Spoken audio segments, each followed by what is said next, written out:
Otep à tous, bien-aimés frères et sœurs.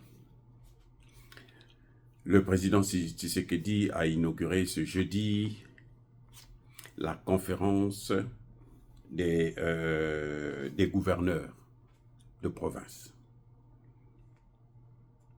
C'est la 11e fois qu'il y a eu ce genre de conférence. C'est très bien que les gouverneurs se retrouvent pour parler des problèmes. Écoutez le thème. Renforcer la gouvernance des provinces afin d'assurer la cohésion communautaire, facteur clé de la réussite des programmes de développement local des 145 territoires. Donc, ce qui préoccupe aujourd'hui les Congolais, ce qui préoccupe le président Tshisekedi, ce qui préoccupe les gouverneurs, vous savez, les gouverneurs, c'est la gouvernance des provinces. Donc, il faut renforcer cette gouvernance afin d'assurer la cohésion communautaire. Ils disent que la cohésion communautaire est un facteur de développement. Très bien. Et la sécurité? Vous avez déjà vu le développement là où il y a l'insécurité? Dites-moi. Donc, ces gouverneurs-là, Tshisekedi se retrouve, il réunit tous les gouverneurs. À un moment chaud comme celui-là, où vous avez le territoire de Massissi, de Rutshuru, qui sont occupés, où les Rwandais, le prêtre, l'évêque du Rwanda. Bon, c'est vrai que l'évêque congolais lui-même est allé vendre le Congo. Vous voyez, l'évêque, comment on l'appelle là? Ndongo ou quoi, quelque chose de ce genre. Un évêque à la con, hein? Vraiment à la con, qui ne vaut absolument rien. Et pourtant, les prêtres, apparemment, moi, ceux que j'ai connus, hein, ils sont souvent bien formés, intellectuellement, quoi. Bon, corrompus et puis pédophiles pour beaucoup d'entre eux. Mais bon, ils ont quand même là, hein, dans la tête quelque chose. Mais Ndongo, c'est incroyable. Il quitte la RDC, il va au Rwanda, il va critiquer la RDC, il va vendre la RDC, et l'évêque du Rwanda dit que les territoires que nous avons occupés là, en fait, c'est pour nous. Ça a toujours été pour nous. Ce qu'il a oublié, c'est que, mais le Congo là, ce sont des Bantous. Vous voyez le Congo avec K là, ça commence au Congo, Kinshasa, Angola, Congo-Brazza, Gabon et Cameroun même. Ce sont des Bantous. Et vous voyez, ils se ressemblent tous, ce sont des Bantous. Les Rwandais, là, ce sont des Nilotiques. Donc, ce sont des gens qui viennent d'ailleurs, qui sont venus là. Et le Rwanda a toujours, l'un des grands rois rwandais, a été assassiné dans la zone là, à l'est, parce qu'il voulait faire exactement ce que Kagame est en train de faire là. Il voulait prendre les territoires qui ne lui appartenaient pas, et il a été assassiné là-bas. Donc, quand je vois un tel thème, renforcement de la gouvernance des provinces, afin d'assurer la cohésion communautaire, facteur clé de la réussite du programme de développement. Le développement, le premier facteur, c'est la sécurité, c'est l'énergie. Si vous n'avez pas ça, il n'y a pas de développement. Si vous n'avez pas la sécurité, il n'y a pas de développement. Mais il y a le développement à Goma. Goma est développé. Il y a un aéroport international à Goma. Il n'est pas développé. Hein. Vous savez, aujourd'hui là même, Israël aussi a signé des accords avec le Hezbollah. Vous savez pourquoi? L'insécurité. Parce que au nord d'Israël, les Libanais ne font que bombarder. Le Hezbollah n'arrête pas de bombarder le nord d'Israël.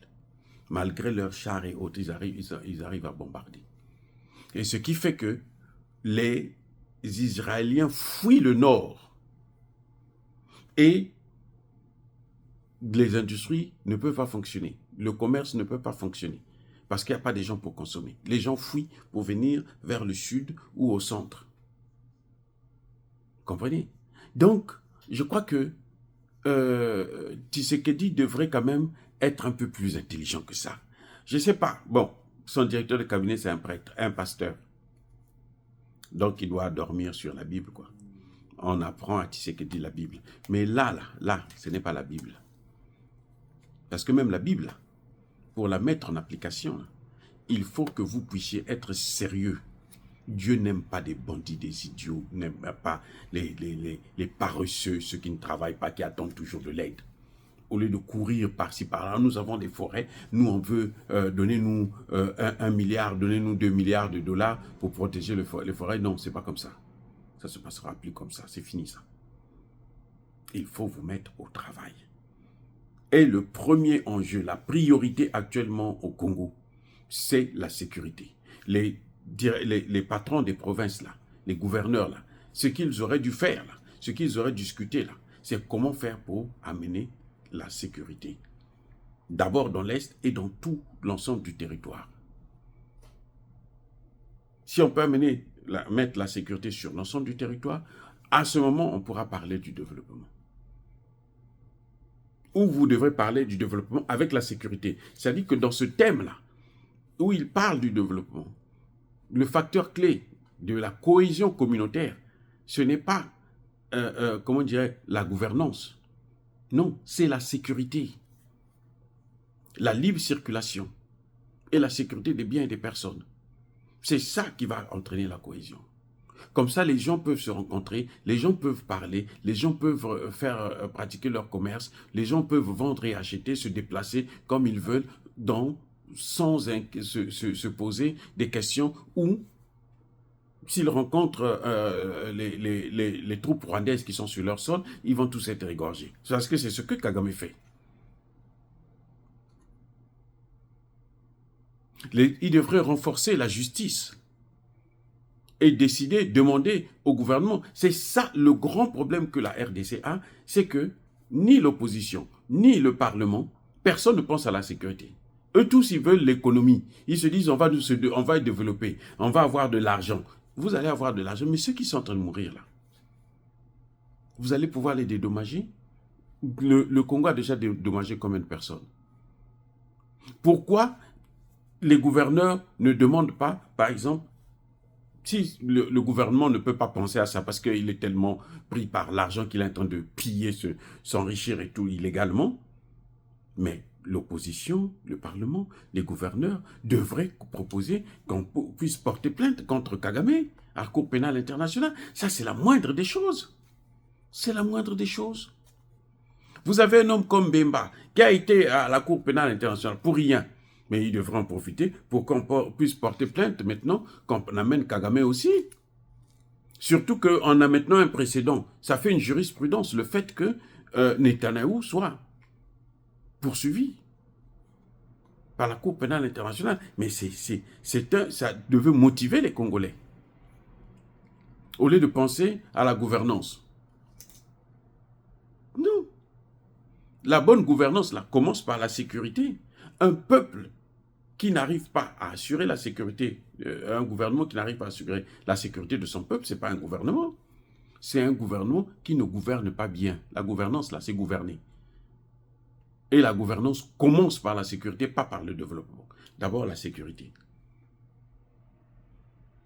Oh, bien aimés frères et sœurs, dire cela, c'est inciter à la haine ou à la violence. Non, il y a la colère, encore une fois de plus, soyez bénis, abondamment bénis par le Dieu des Kémites et par nos ancêtres évangélisés. Mais que tous ceux qui persécutent le continent africain, le pillent et le déstabilisent, qu'ils soient noirs, blancs, chinois, arabes, juifs, indiens ou qui qu'ils soient punis, maudits, foudroyés, neutralisés, écrasés, effacés par le Dieu des Kémites et par nos ancêtres évangélisés. Vive l'Afrique éternelle, j'ai dit et j'assume.